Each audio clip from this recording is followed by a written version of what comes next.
আপুনি এইটো কেতিয়াবা ভাবিছেনে আপোনাৰ এখন সাধাৰণ ফটোৱে আপোনাৰ লোকেশ্যন এক্সপ'জ কৰিব পাৰে হয় আপুনি য'ত ফটো তুলিছে কেতিয়া তুলিছে আৰু কোন ঠাইত গৈ উঠিছে সকলো জানিব পাৰে এইটো কেৱল হেকাৰৰ কথা নহয় আপুনি নিজেও 1 মিনিটতে এইবোৰ চেক কৰিব পাৰে আজিৰ ভিডিঅ'টোত মই দেখুৱাম ফটোৰ পৰা কেনেকৈ সকলো হিডেন ডিটেইলছ উলিয়াই ল'ব পাৰি সহজতে হেহে ভিডিঅ'টো স্কিপ নকৰিব এইটো জানিলে আপোনাৰ প্ৰাইভেচি সেফ থাকিব আৰু ভিডিঅ'টো ভাল লাগিলে আপোনালোকে টাইমলাইনত শ্বেয়াৰ কৰি দিব পৰৱৰ্তী ভিডিঅ'সমূহ পোৱাৰ কাৰণে পেজটো ফলো কৰি লগত থাকিব প্ৰথমতে আপোনালোকে আহিব লাগিব ক্ৰম ব্ৰাউজাৰ ক্লিক কৰি ল'ব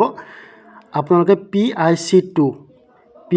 ক্লিক কৰাৰ পিছত আপোনালোকে এটা প্ৰথম যেটো ৱেবসাইট পাব সেই ৱেবসাইটটোতে আপোনালোকে ক্লিক কৰি ল'ব লাগিব দেখিছেনে প্ৰথম এই ৱেবসাইটটোত আপোনালোকে ক্লিক কৰি ল'ব ইয়াৰ পিছত আপোনালোকে এই ৱেবসাইটে ক্লিক কৰাৰ পিছত এখন ফটো চুজ কৰি ল'ব লাগিব দেখিছে নহয় সিলেক্ট ফটো ফাইল এই সিলেক্ট ফটো ফাইলত আপোনালোকে ক্লিক কৰি ল'ব লাগিব তাৰ পিছত আপোনালোকক গ্যালাৰীলৈকে ৰিডাইৰেক্ট কৰি ল'ব গ্যালাৰীত আপোনালোকে যোৱাৰ পিছত আপোনালোকে এখন ফটো ইয়াৰ পৰা চুজ কৰি ল'ব লাগিব যিখন ফটোৰ আপোনালোকে ডিটেইলছ উলিয়াই ল'ব বিচাৰিছে বা যিজন ব্যক্তিৰ ফটোখনৰ আপোনালোকে ডিটেইলছ উলিয়াই ল'ব বিচাৰিছে সেই এখন আপোনালোকে ফটো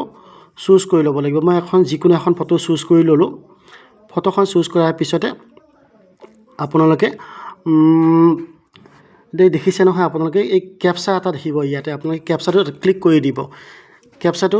ক্লিক কৰাৰ পিছতে যদি আপোনালোকে ক্যাপচাটো মানে ফিল আপ নহয় তেতিয়া হলে কিন্তু আপুনি সকলো ডিটেইলছ চাব নোৱাৰিব ক্যাপচাটো ফিল আপ হোৱাৰ পিছত এনেকৈ এখন ওলাই আহিব ইয়াতে তলত দেখিছিল আই এম নট ৰবট ইয়াতে ক্লিক কৰি দিব আই এম নট ৰবট বুলি ক্লিক কৰাৰ লগে লগে সকলোবোৰ ডিটেইলছ আপোনালোকে দেখা পাব পাৰিব দেখিছেনে বাৰু এই সকলোবোৰ ডিটেইলছ কি মোবাইলত ফটো উঠিছিলে কোন ঠাইত গৈ কিনে ফটো উঠিছিলে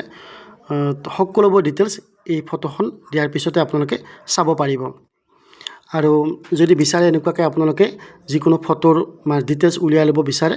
তেতিয়াহ'লে আপোনালোকে ফটোৰ ডিটেইলছ উলিয়াই ল'ব পাৰিব আৰু আপোনালোকে যদি ভিডিঅ'টো ভাল লাগে ভিডিঅ'টো শ্বেয়াৰ কৰি দিব কেতিয়াবা আপোনালোকৰ প্ৰয়োজন হ'ব পাৰে ভিডিঅ'টো সকলোৱে সেভ কৰি ৰাখি দিব